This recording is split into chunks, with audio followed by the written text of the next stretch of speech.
Oh no! The back of her dress had split open. Her whole body went rigid. Don't react. Don't react.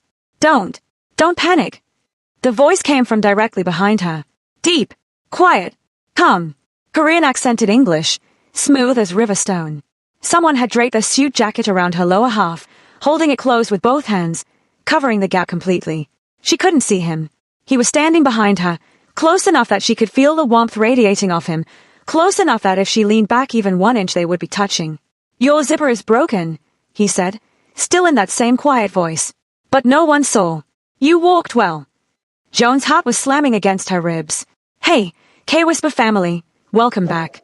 If you're new here, hit that subscribe button right now because the story we're about to tell you are not going to want to miss a single second of it.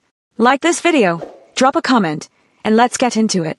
Trust me, this one is going to hurt before it gets better. The dress was red. That was Joan's first mistake. Not because red was wrong, not because she didn't look stunning in it, but because every other woman in that room was wearing black. Sleek, understated, Korean elegant black. And Joan Williams walked in wearing a floor-length red gown with a subtle gold trim at the collar, her natural hair pinned up with 2 gold clips, her skin, deep, smooth, dark as midnight velvet, catching every single light in that grand ballroom.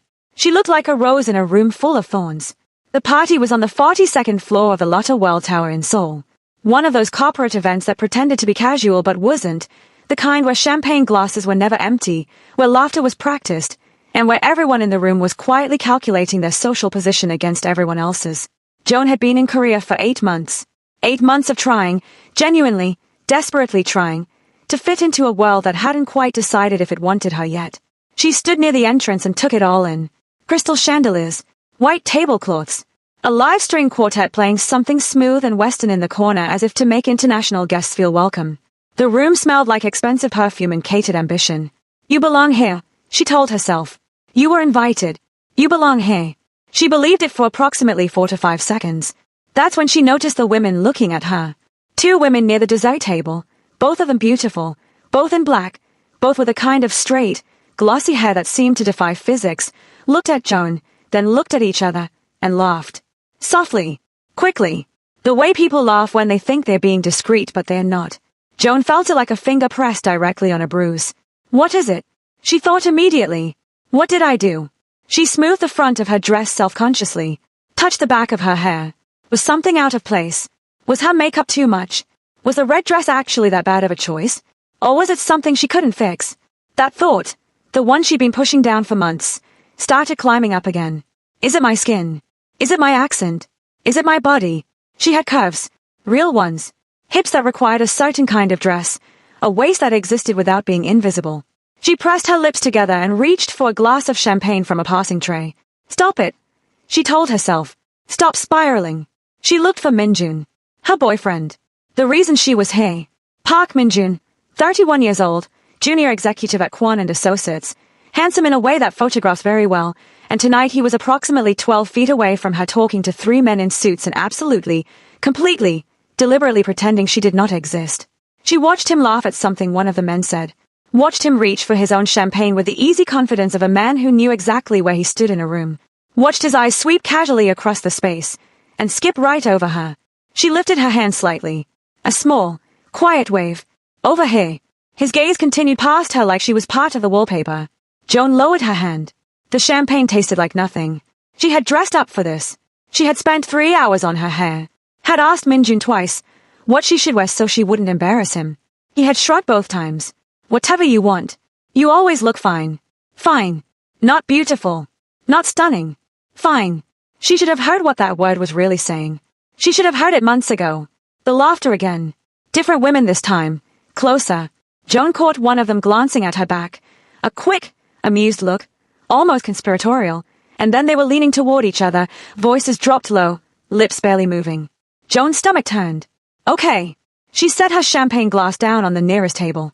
Okay, I'm done. She started walking toward the exit, keeping her chin up, keeping her face neutral. She was good at this, the art of leaving a room with your dignity still attached. She was almost there. Almost. And then she felt it. Oh no. The back of her dress had split open. Her whole body went rigid. Don't react. Don't react. Don't panic. The voice came from directly behind her. Deep, Quiet.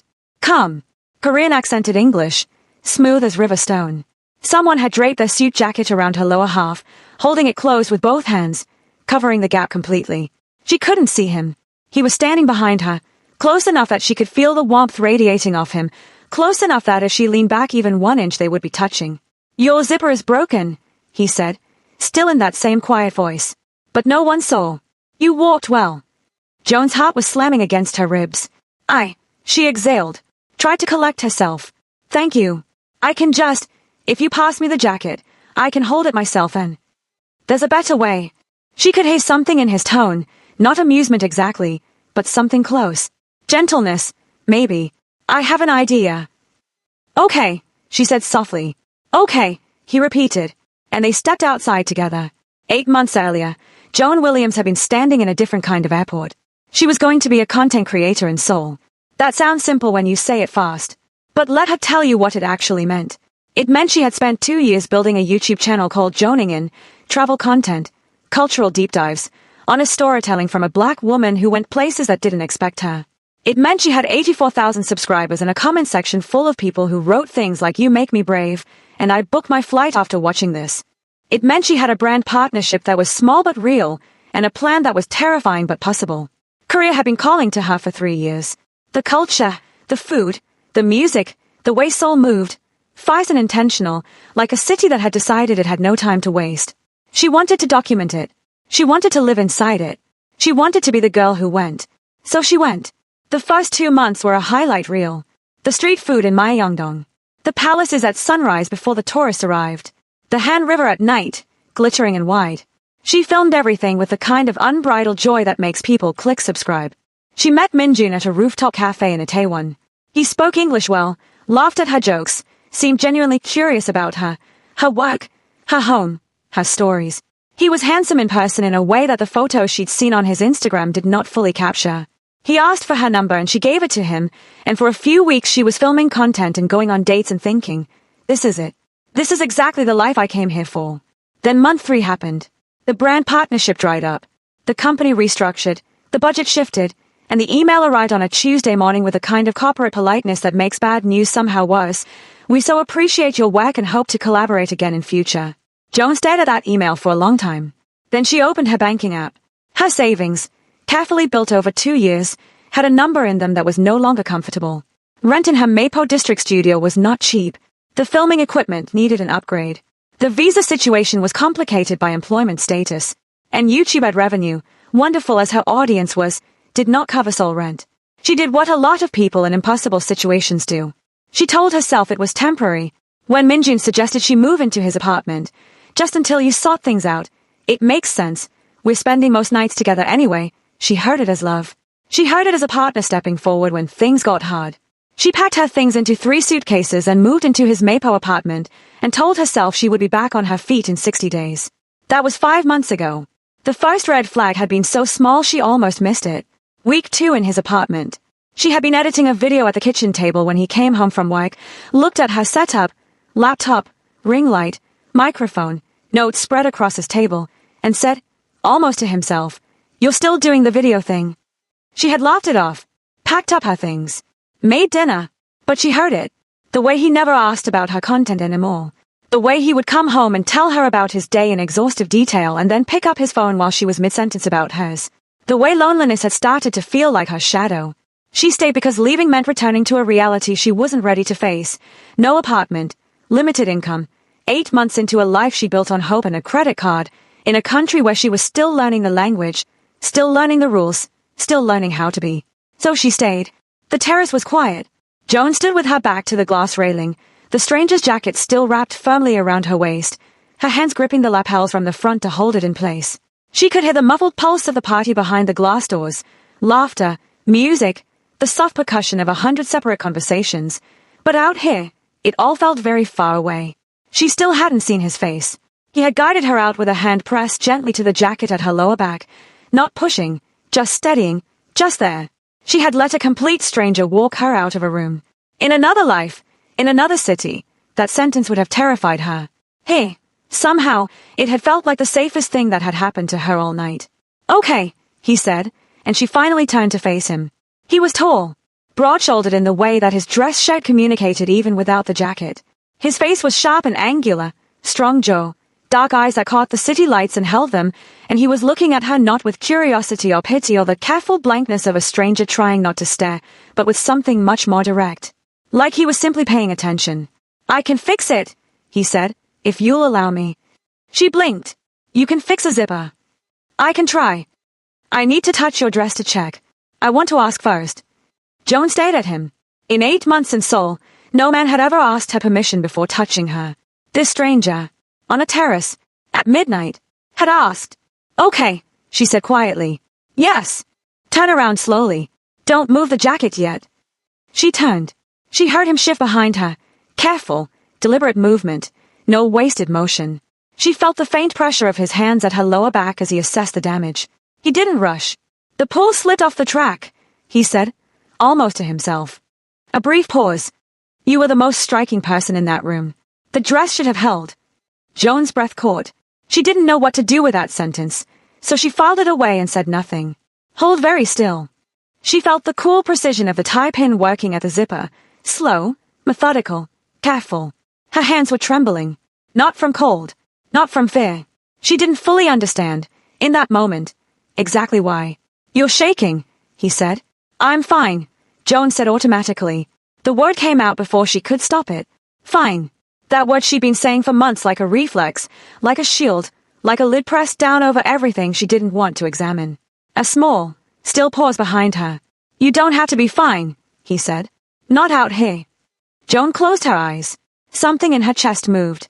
Some tight, knotted thing that had been wound up for a very long time shifted slightly, like a window in a sealed room cracking open just enough to let in air. She didn't respond. But she stopped pretending her hands weren't shaking. "There," he said. Joan felt the zipper catch. A small, firm click as the mechanism reseated itself. The dress closed. He stepped back immediately, restoring the distance between them, giving her space before she had to ask for it. She reached back carefully and confirmed it with her fingers. Closed. Fully. Like it had never happened. She let out a breath she had been holding for what felt like most of the evening. "Thank you." She turned to face him again and held out his jacket. "Seriously.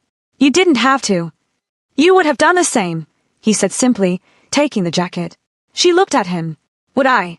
She honestly didn't know. "I'm Joan," she said. He looked at her for a moment, just a moment, with an expression she couldn't quite decode. Something attentive and quiet behind his eyes. "Seo-kyun," he said. He slipped his jacket back on with the easy movement of a man who has worn expensive clothing for long enough that it feels like a second skin. He straightened his cuffs. Then he nodded toward the glass doors. "Ready to go back in?" Joan looked at the party through the glass. The light, the movement, the beautiful, intimidating, indifferent room that had spent the evening making her feel like a mistake. She squared her shoulders. "Yes," she said. And for the first time all night, she actually meant it. They walked back in together. The first thing Joan noticed was the quiet. Not a complete silence. The party didn't stop. People noticed them walking in. Not her. Not the way they'd noticed her before, with those sideways glances and pressed lips and champagne glass whispers. They noticed him. And because she was beside him. "Can I ask you something?" Joan said. "Yes." "Who are you?" She said it directly, without apology. Seo-kyun looked at her. "Kwon Seo-kyun," he said, as if that was sufficient. "That's your name," Joan said. "I asked who you are." Something moved through his expression, so fast she almost missed it. Surprise, maybe. Appreciation. Something he didn't typically experience being asked that particular follow-up. Before he could answer, a voice behind Joan said, "Joan." She turned. Minjun was approaching. His smile was deployed, wide and social and entirely constructed, but his eyes were doing something completely different from his mouth. His eyes were busy, calculating, moving between Joan and the man beside her with the rapid, anxious energy of someone adding up a bill they weren't prepared to pay. "I was looking for you," he said, touching her arm with the possessive ease of a man re-establishing ownership in front of an audience. Joan looked at his hand on her arm, then at his face, then back at Seo-kyun. Seo-kyun was watching Minjun with an expression of absolute, surgical neutrality. The way a person looks at something they have already assessed and categorized and set aside. "Minjun," Joan said carefully. "Do you know him?" There was a pause. Just one beat too long. "Everyone knows Kwon Seo-kyun," Minjun said, and his voice had changed. Lighter, carefully pitched, with an artificial lift that Joan recognized as the voice he used with people he was trying to impress. He stopped. Reset. He's one of the youngest. Another micropause. Is on the Forbes list. Courier. Top 5. Joan turned back to Seo-kyun. Seo-kyun was still looking at Min-jun with that same measured, neutral expression. The way still water looks calm on the surface when there's considerable depth beneath it. Top 3. Actually, said the elegant professional woman, reappearing briefly at Seo-kyun's side with a tablet and a small, precise smile. She placed something in his hand and disappeared again. The room continued its rotation around them. Joan processed this information the way you process cold water, all at once, in a rush, slightly breathtaking. One of the youngest billionaires in Seoul. She looked at him, this man who had fixed her zipper. This man was that man.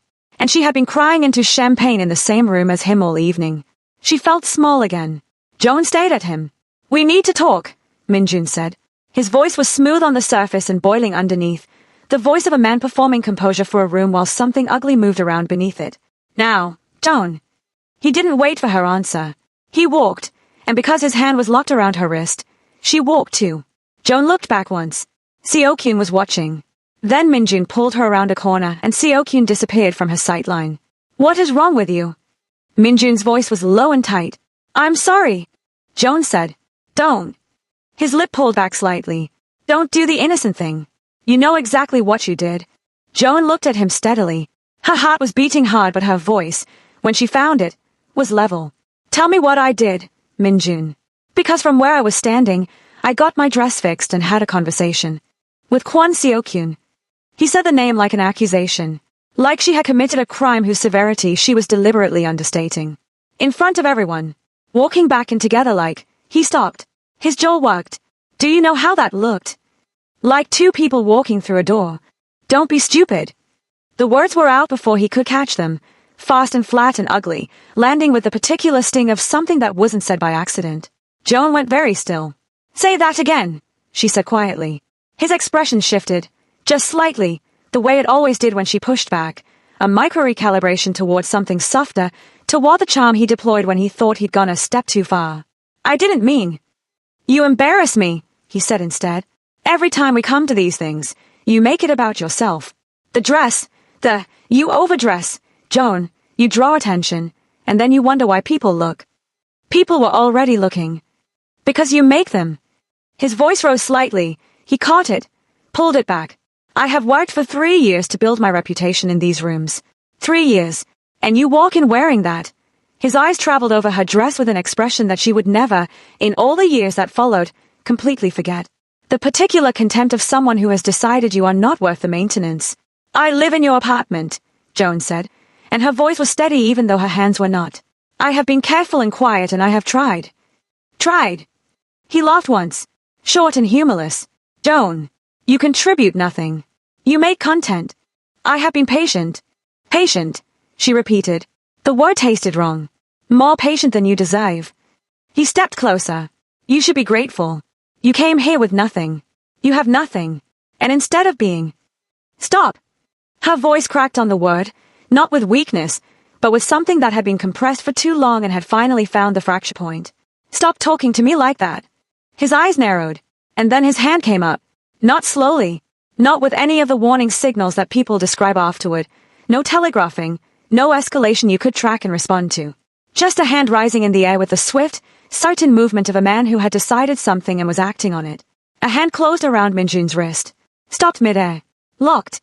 Immovable. The world went absolutely silent. Min-jun turned his head slowly, the way people turn when they already know what they are going to see and are hoping, very much, that they are wrong. Seo-kyun was standing there. He had appeared from nowhere. His expression was the coldest thing in that room. Not angry. Not theatrical. He said 4 words. Low. Quiet. Korean. Delivered with a precise. Joan didn't catch all of it. Her Korean was not fast enough for this. Not for this voltage. She caught the part that meant, don't. Min-jun's hand lowered. Seo-kyun released him. Stepped back. A single, deliberate step. Not retreat. Distance created by choice. On his terms. On his timeline. The silence stretched. Min-jun straightened his jacket. He looked at Joan once. Then he walked away. His footsteps were crisp and controlled until they disappeared around the corner, and then came the distant, rapid click of dress shoes on marble, and the sound of the main elevator doors opening and closing. And then the sound of nothing. Joan stood in the dim edge of the ballroom and felt the world rebalance itself slowly around the absence of him. She pressed her lips together, very tight, breathed through her nose. She was not going to cry here. She absolutely was not going to cry in this ballroom in front of these people. She had already given this room enough of herself tonight. It was not getting her tears. Seokyun turned to face her. He didn't say anything immediately. "You don't deserve that," he said. She nodded once, very quickly, because if she opened her mouth to respond, the crying was going to happen, and she had made a promise to herself. He seemed to understand. He didn't push. He didn't reach for her. He didn't do any of the things that would have made the moment harder to hold. "When you're ready," he said, "I can take you somewhere safe." Joan looked up at him. "I have a driver outside," he added. "You don't have to decide anything tonight. Just somewhere that isn't here." She looked back at the room.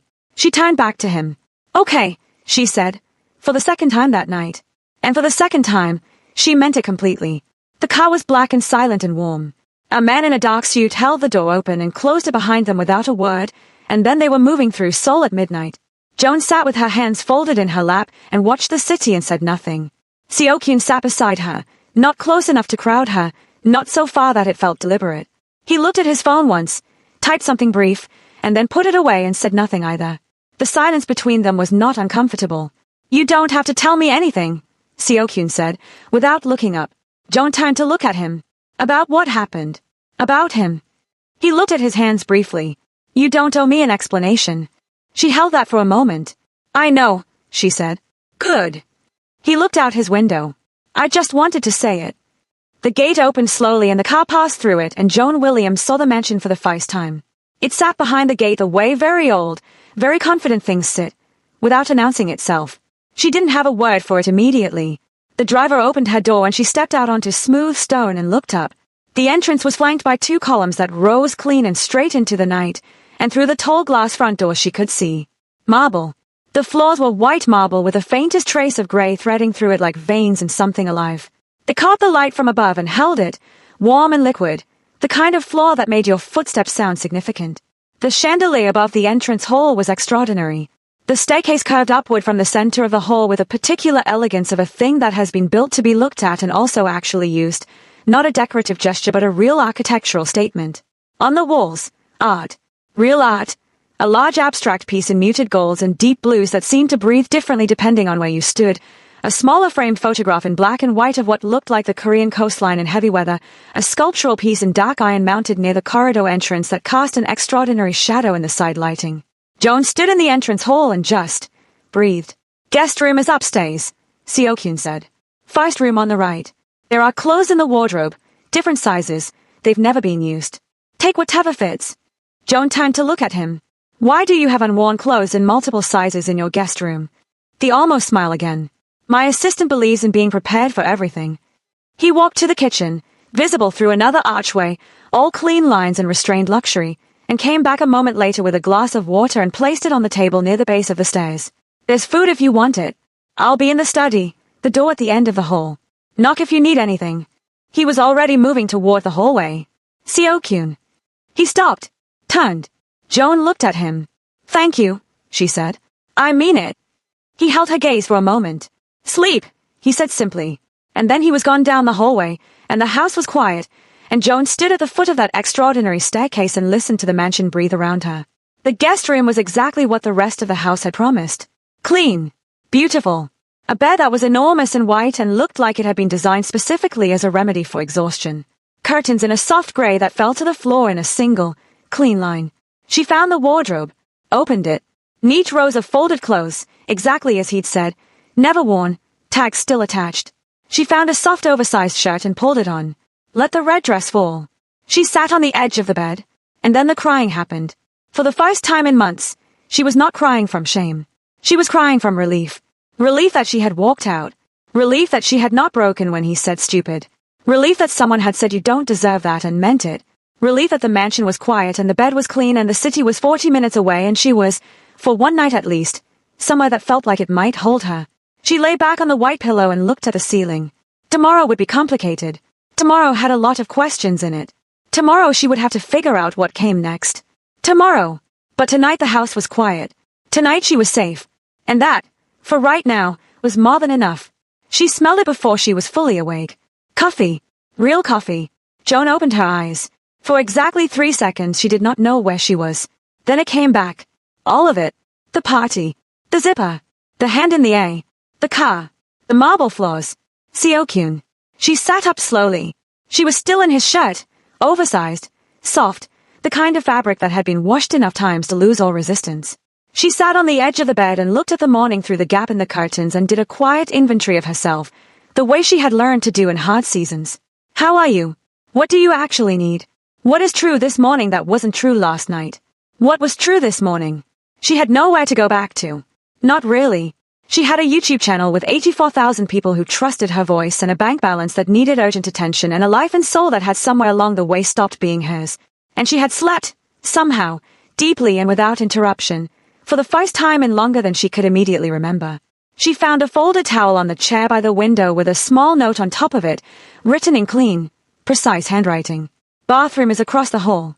Breakfast at 8. No obligation. She looked at the note for a moment. No obligation. She could not remember the last time someone had used those words around her and meant them. She was downstairs at 7:58. The kitchen was even more impressive in daylight, all clean stone surfaces and deliberately chosen details. Seo-kyun was already there. He was standing at the stove in a different shirt. Simpler. No tie. The first time she had seen him without the full armor of corporate formality, and he was making eggs with a focused, unhurried attention he seemed to bring to everything. He heard her come in and glanced over. Coffee's on the counter, he said. Cups to the right. Joan poured herself a cup and stood at the island and watched him cook. Tea you cook, she said. Sometimes. He plated the eggs and set both plates on the island and sat down on the stool across from her with the ease of someone who ate breakfast in their own kitchen every morning and found nothing remarkable about it. When I have time, I find it useful. It requires attention. He picked up his fork. It's hard to think about other things when you're cooking. Joan looked at him. What other things do you not want to think about? She asked. He looked up from his plate. That same expression as the night before, the one that moved through surprise and something that might have been appreciation. Fast, barely visible. Sit down, Joan, he said. She sat today. They ate in the quiet that had established itself between them last night in the car. How long have you been in Seoul? He asked, after a while. 8 months. He nodded. And before Seoul? Lagos. Then London for university. Then back to Lagos. She wrapped both hands around her coffee cup. Then Seoul. Big move. I had reasons. She paused. Good ones. I thought. He didn't pursue it. Just listened, the way he seemed to listen. Fully, without the restless energy of someone waiting for their turn to speak. The channel was growing, she continued, and she stopped. And you were already living with him by then, Seo-kyun said. Not a question. Yes. A pause. Where are you living now? He asked. Gentle. Direct. Joan looked at her plate. Here it was. The question with teeth in it. The question she had been managing around for months with vague answers and subject changes, and the particular talent people develop for making a humiliating situation sound like a temporary inconvenience. She could do that now. She could say I'm sorting something out or between places at the moment or any of the 12 half-truths she had rehearsed for exactly this type of question. She looked up at him instead. Nowhere, she said. As of last night, nowhere. The word sat between them on the island. She watched his face for the thing she was dreading, the particular expression that nowhere produces in people. The pity. The discomfort. Seo-kyun's expression did not do any of those things. He looked at her steadily. His jaw tightened, just slightly. Okay, he said. Just that. Okay. Not oh no or that's terrible or how did you let it get to this or any of the responses that would have made her feel like a problem requiring a solution. Just the simple, grounded acknowledgement of a man receiving information and deciding what to do with it without making her carry the weight of his reaction. Okay, she repeated quietly, almost to herself. Like the word was something she was trying on. He refilled her coffee without being asked and went back to his eggs. She was washing her cup at the sink. She had insisted. It felt important to her to wash her own cup, to not simply leave it for someone else, when he came back into the kitchen holding his phone. I want to show you something, he said. She dried her hands and looked at the screen he held out. An apartment listing. Mapo District. The same area she had lived in before, one she knew. The rent figure was at the bottom of the listing. Joan's eyebrows moved before she could stop them. I know the building manager, Seo-kyun said. already sliding his phone back into his pocket. There's a unit available. He can show it this morning if you want to see it. Joan turned to face him fully. Seo-kyun. It's in a good area. 12-minute walk to the subway. Seo-kyun. He stopped. I cannot afford that apartment. She said it plainly, without apology, because it was simply the truth and the truth deserved to be said plainly. I appreciate what you're trying to do, I genuinely do, but I am not, she paused. Found the right words. I am not a charity case. I am a woman in a difficult moment and I will figure it out. I always figure it out. I know, he said. Then why are you showing me an apartment I can't pay for? Because I'm not asking you to pay for it. He said it the way he said most things, quietly, without drama, as if the sentence was obvious rather than extraordinary. Not yet. First month is covered. After that, it's yours to manage. I'm not looking for anything in return and I'm not making a decision for you. He paused. I'm offering a bridge. What you build on the other side is entirely up to you. Joan looked at him. A bridge, she said. A bridge, he confirmed. You're the one who decides where it goes. She looked out the kitchen window at the garden. The morning had deepened. The light was full now, warm and direct, the kind of autumn morning that soul saved for days when it wanted to remind you why you stayed. Can I see it first? She said. Something moved through Seo-kyun's face. Quick, contained. Almost a smile. The car's outside, he said. The building was exactly what the photos had promised and slightly better in person. Joan walked in alone. She stood in the middle of the main room and turned slowly. The light. That was the first thing. The windows faced east and southeast and the morning came through them like something intentional, filling the room with a warmth that was not just physical. She had not had her own space in 5 months. She had not stood in a room and thought this could be mine in longer than she could immediately trace. Her throat tightened. She did not turn around. She was not going to cry in front of the building manager. Behind her, she heard Seo-kyun say something brief and quiet to the building manager and heard the man's footsteps retreat tactfully into the hallway. The door clicked almost closed. What are you thinking? Seo-kyun asked. Joan kept looking at the street below. I'm thinking that I came to Seoul with a plan, she said. A real one. And I let someone convince me, slowly and very quietly, that my plan wasn't serious enough to protect. A pause. And now, he said. She turned around. Where do I sign? She said. The lease took 20 minutes. She had a home.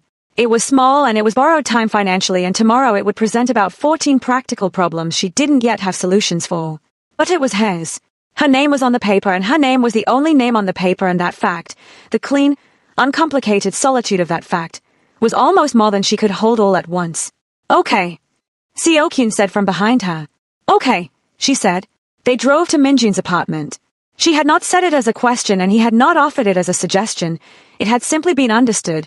The way the next necessary thing tends to make itself understood when two people are paying attention to the same problem. Joan had texted him from the car. 2 sentences. Clean and direct. No softening, no apology padding the edges. Coming to collect my things. Please leave the key with the neighbor if you're not there. She had assumed the if you're not there would be enough of a hint. She had been wrong. She knew at the moment the elevator doors opened on the 4th floor, and she could hear the television through the apartment door.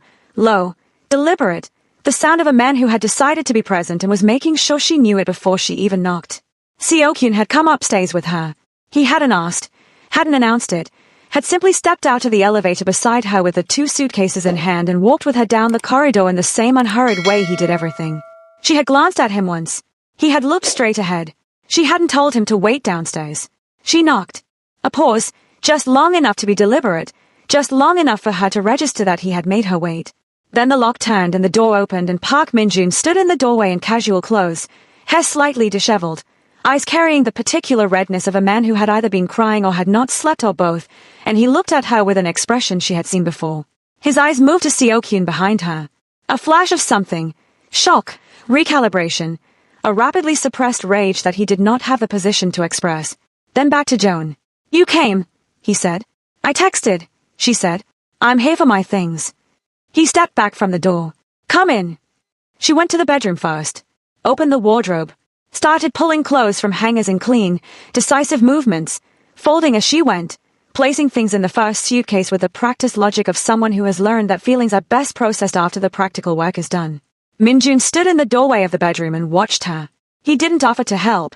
He didn't say anything. He just watched with that expression that she could feel on the back of her neck even when she wasn't looking at him. She heard Seokyun settle somewhere in the living room. She had asked him to wait there, a quiet boundary.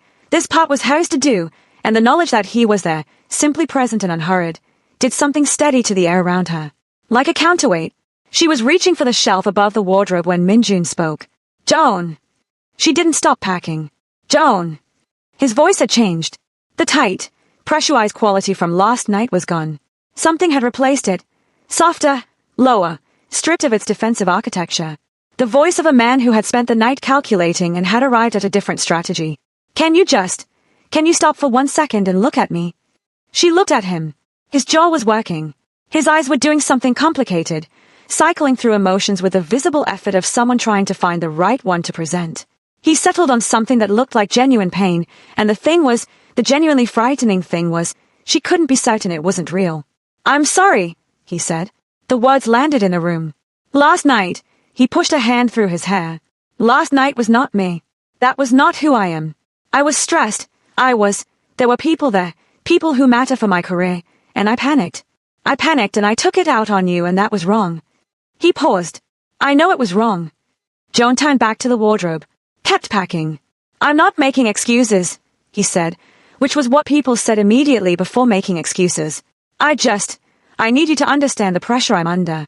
Do you have any idea what it's like to be in those rooms, trying to hold a position, trying to be taken seriously?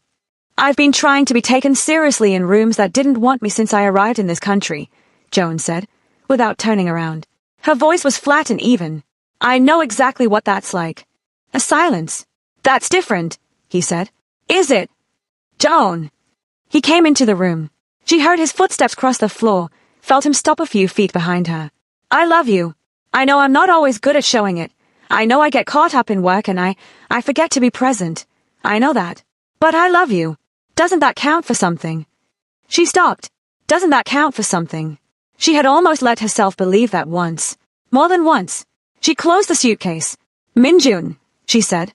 She turned around and faced him properly, because this part deserved to be said face to face. I believe that you believe that. I do. She held his gaze. But love is not supposed to feel like what last night felt like.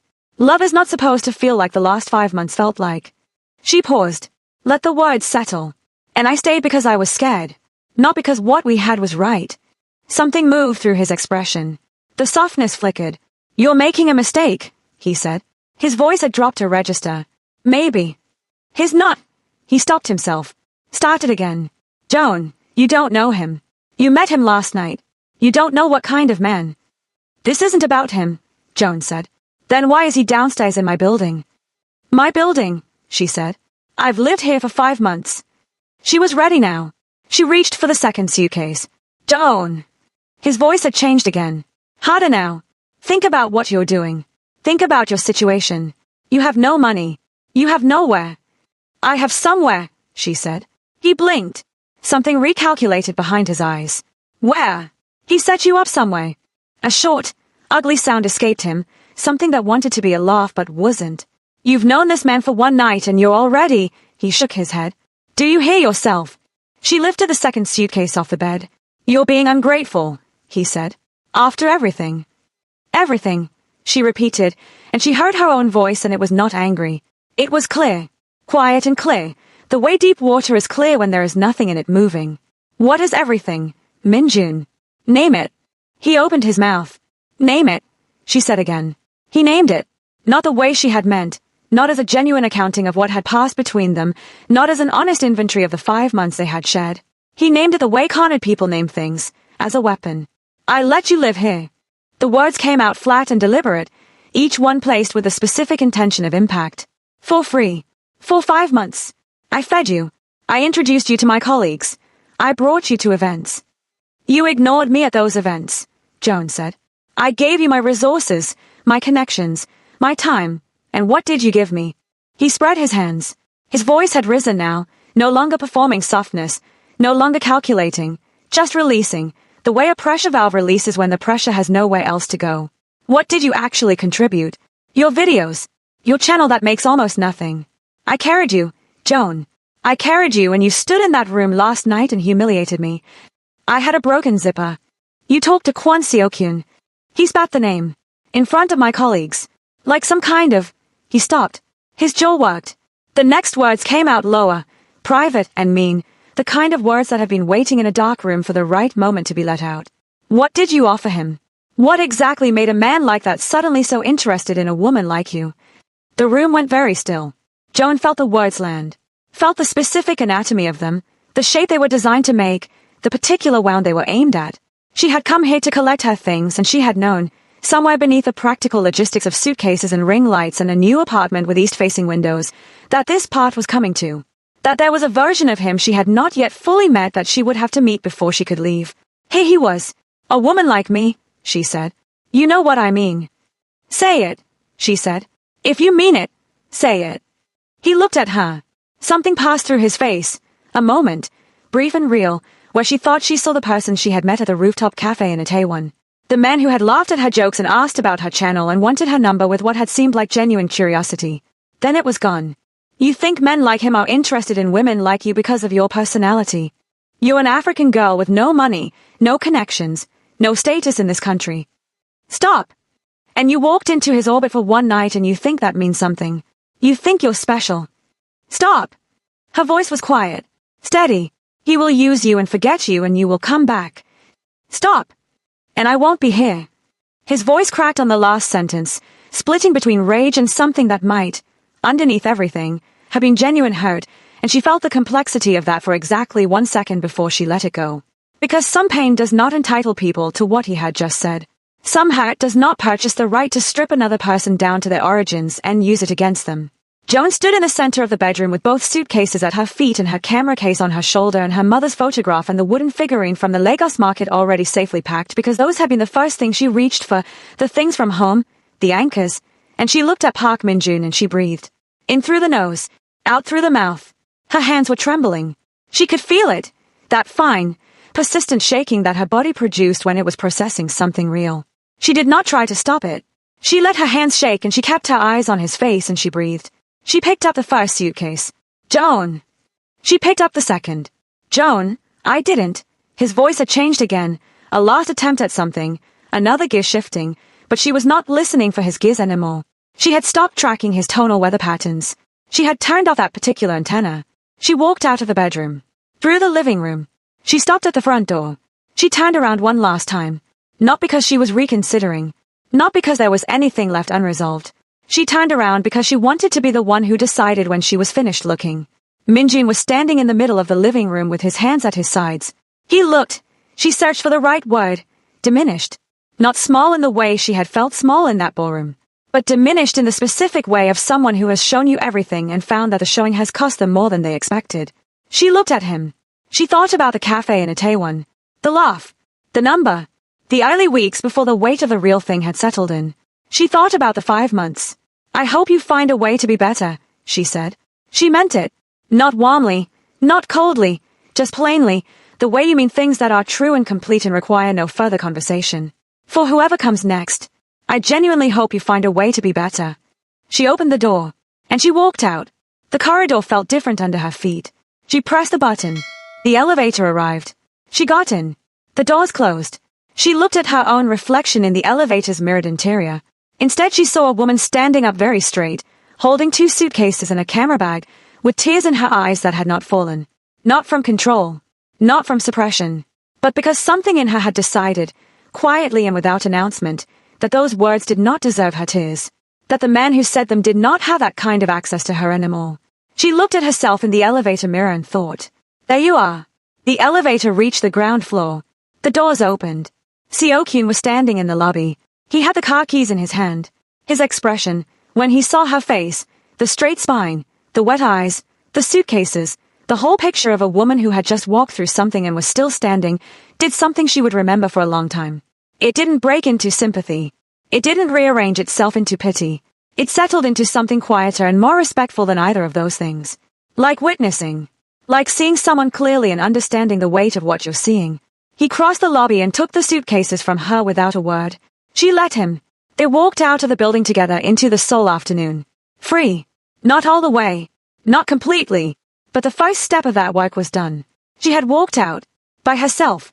On her own terms. With her dignity still attached. The door closed behind her. She did not look back. 3 weeks passed.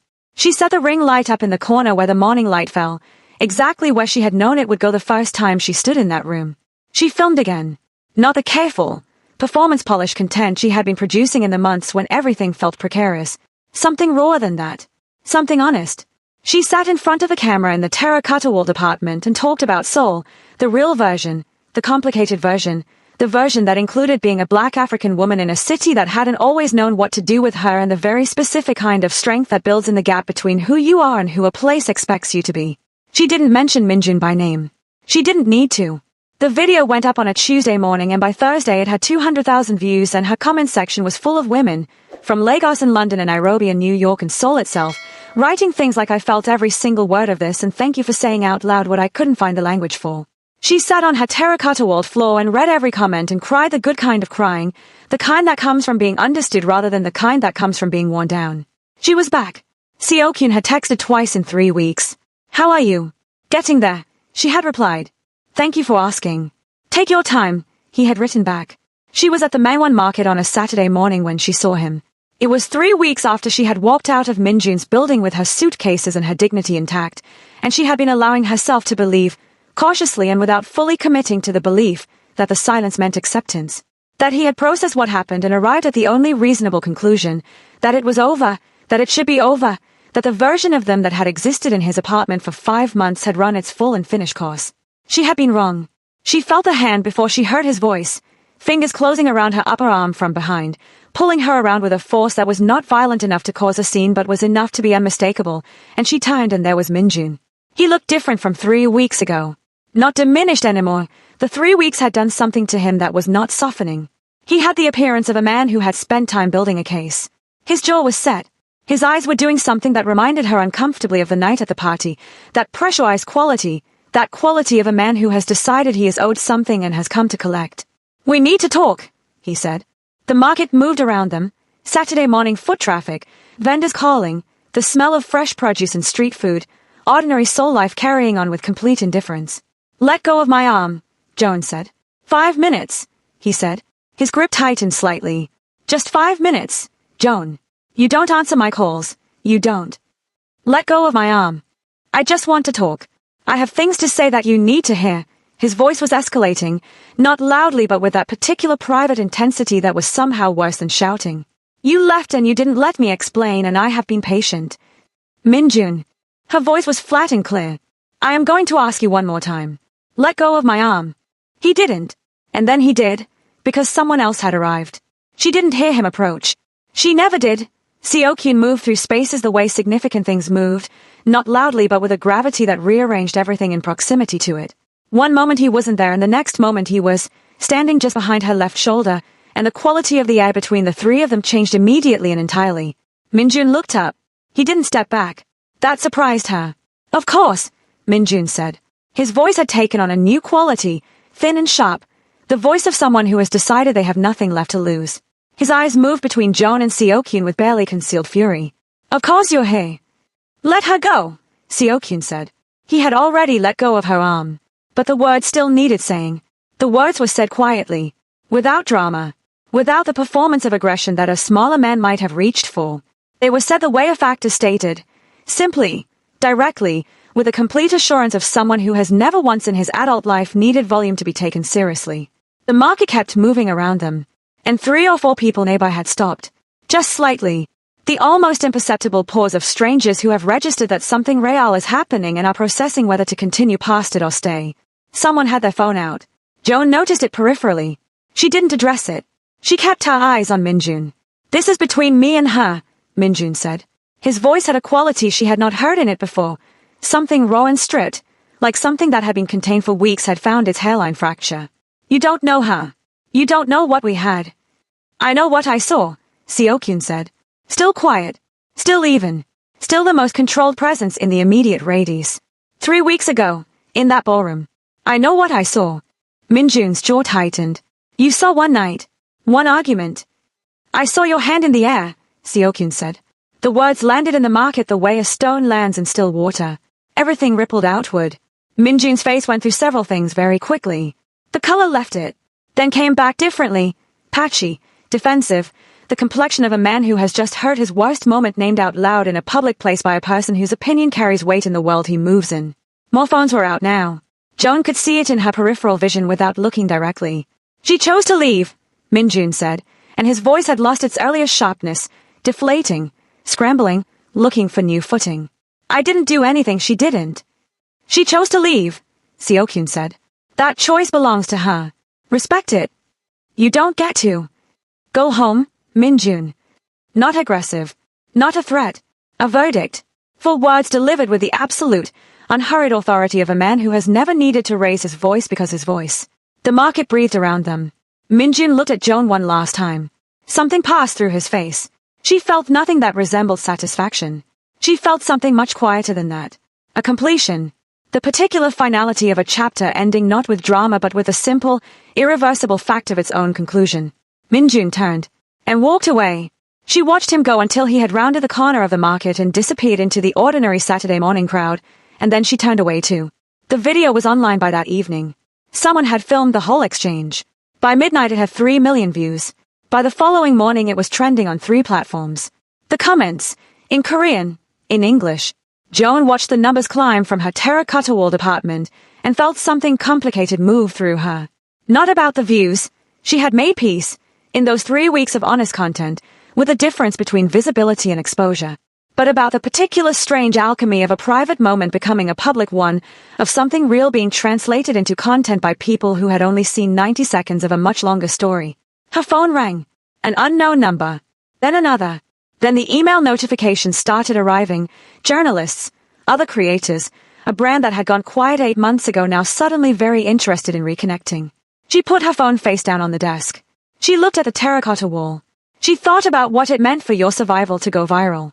About the difference between being seen and being known. About how she had come to Seoul wanting to tell true stories and had spent months shrinking instead, and how the truest story she had to tell was the one she had been living rather than filming. She picked her phone back up. She called Seokyun. He answered on the second ring. You've seen the video, she said. Yes. Are you? She paused. Tried to find the right question. Is this a problem for you? The attention. A brief silence. Is it a problem for you? She considered. No, she said honestly. No. I think I'm okay. She looked at the wall. I think I'm more than okay, actually. Good, he said. Can I see you? She asked. I want to say something in person. Some things. Another pause. Different from the last one. Warmer somehow, or she imagined it that way, or she was finally getting good enough at reading silences to tell the difference between their varieties. I'll send the car, he said. She found him on the terrace. He was standing at the railing with a cup of coffee, looking out at the garden when she came through the glass doors, and he turned at the sound of her footsteps. She stopped a few feet from him. She had been rehearsing this in the car. The words, the order, the shape of what she wanted to say. Now that she was here, the rehearsed version felt too neat, too organized, too much like a presentation rather than a truth. She let it go. Let herself speak without architecture. You never asked for anything, she said. That's what I keep coming back to. You fixed my dress. You stopped him. You gave me a room. You helped with the apartment. You carried my suitcases. You came to the market. She stopped. And not once. Not one single time did you ask for anything in return or make me feel like I owed you something. She paused. I don't know how to receive that. I'm learning. But I wanted you to know that I notice it. I notice everything you've done. Seokyun looked at her. He was quiet for a moment. Not the quiet of someone forming a response, but the quiet of someone who is genuinely present with what they have just heard. I didn't help you because I'm rich, he said. The resources, the car, the apartment, those are easy. Those cost me nothing that matters. He set his coffee down on the railing. I helped you because you deserved it. Because you walked into a room that wasn't generous with you and you held yourself up anyway. And because, he paused. Something in his expression moved, a rare invisible shift. Because I have been in rooms that didn't want me. Before the money. Before any of this. He gestured slightly, meaning the mansion, the name, all of it. I know what it costs to stand up straight when a room is telling you that you shouldn't be there. Joan looked at him. You notice me, she said. Not a question. A realization arriving at its full size. From the moment you walked in, he said. The garden did its quiet, autumnal thing around them. Joan sat down on the bench near the railing and Seokyun sat beside her, not close enough to crowd her, not far enough to be distant. The distance he had been maintaining since the beginning. The distance of a man who understood that space was something he could offer rather than take. "I stayed because I was afraid," she said. She said it simply, without apology, because she had been practicing honesty for 3 weeks now and she was getting better at it. Not of him. Not exactly. I was afraid of what leaving meant. Going back to Lagos feeling like I had failed. Being alone in a city of 10 million people with nothing resolved.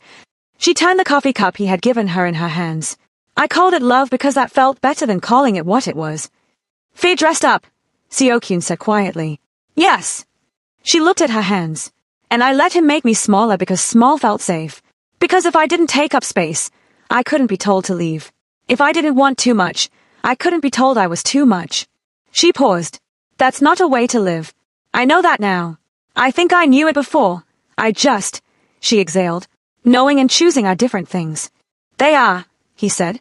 "What made you come to the market?" she asked. "Today. You didn't know he would be there." "No," he said. "I go to Mangwon on Saturday mornings. I have for years." A pause. "And I knew you were in that neighborhood." She turned to look at him. "You knew where I was." "Your last video," he said. "You filmed the street corner. The bakery is visible in the background." His expression remained steady. "I wasn't following you. He stopped. Something that was rare on his face.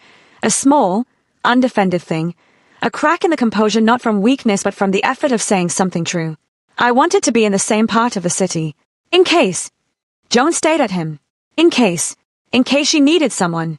In case a man she had left 3 weeks ago hadn't accepted that leaving. In case the world did what the world sometimes did to women who were trying to find their footing after something had knocked them sideways.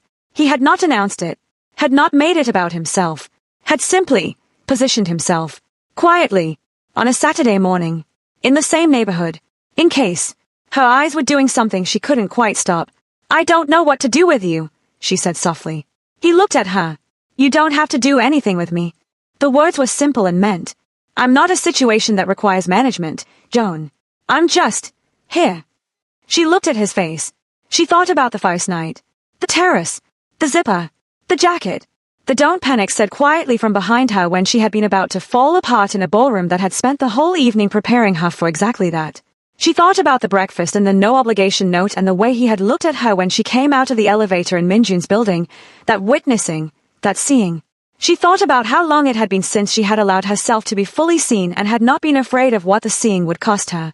"I'm scared," she said. "Honest. Plain." "I know," he said. "Not of you," she clarified. She searched for it. Of wanting something real. Of letting myself want it. Because the last time I wanted something real and let myself say so, Joan. She looked at him. He had turned toward her slightly. The same quality of attention as always, that full, unhurried, demanding nothing presence. The garden light was doing something golden and unhurried behind him. Soul moved in its distant, luminous way somewhere beyond the walls. He leaned forward slightly. Not to close the distance between them. Not yet. Just to be sure she could hear him clearly. "Your zipper is not broken," he said. She blinked. Then understood. The first night. The terrace. The words that had been the beginning of everything. "Don't panic. Your zipper is broken." And what they had meant. "I see something wrong. I will help. You are not alone in this." And now this. The same low register. The same quiet certainty. The same Seokyun who had never, not once, said anything he didn't mean. "You are not broken." She felt it move through her the way things move through you when they are exactly, precisely true. Not with drama or sudden shift, but with the deep, quiet settledness of something clicking into the place it was always meant to occupy. Her eyes were fully doing the thing now and she let them.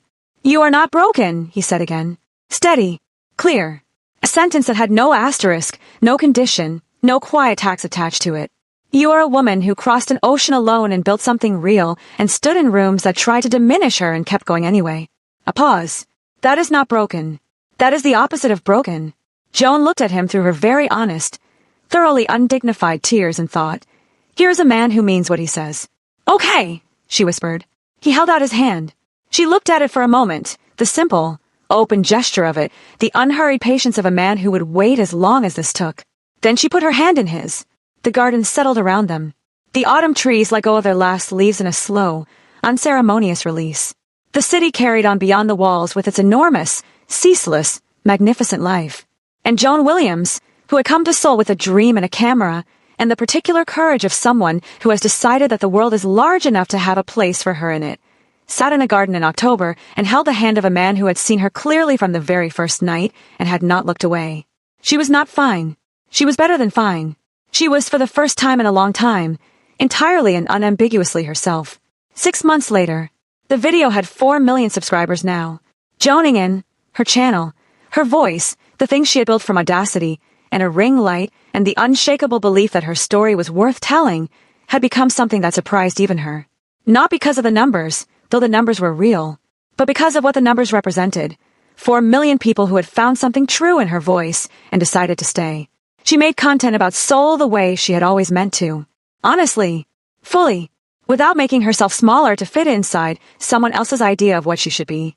She talked about the hard parts, the loneliness, the language barrier, the very particular experience of being visibly different in a country that was still learning to see that difference as ordinary rather than remarkable. She talked about starting over, about the apartment with a terracotta wall and the east-facing windows and the corner where the morning light fell. She did not talk about Seokyeon publicly. That part of her life was hers. Some stories you tell to 4 million people, and some stories you keep in the room where they happened, between the people who were there. When June had left Seoul, she heard it through the peripheral network of mutual acquaintances. He had taken a position in Busan, a transfer that had apparently been requested rather than assigned. She held this information briefly and then set it down. She wished him nothing bad. She wished him the growth that she hoped, for his sake, he was capable of. And then she moved on, because moving on was something she had gotten very good at.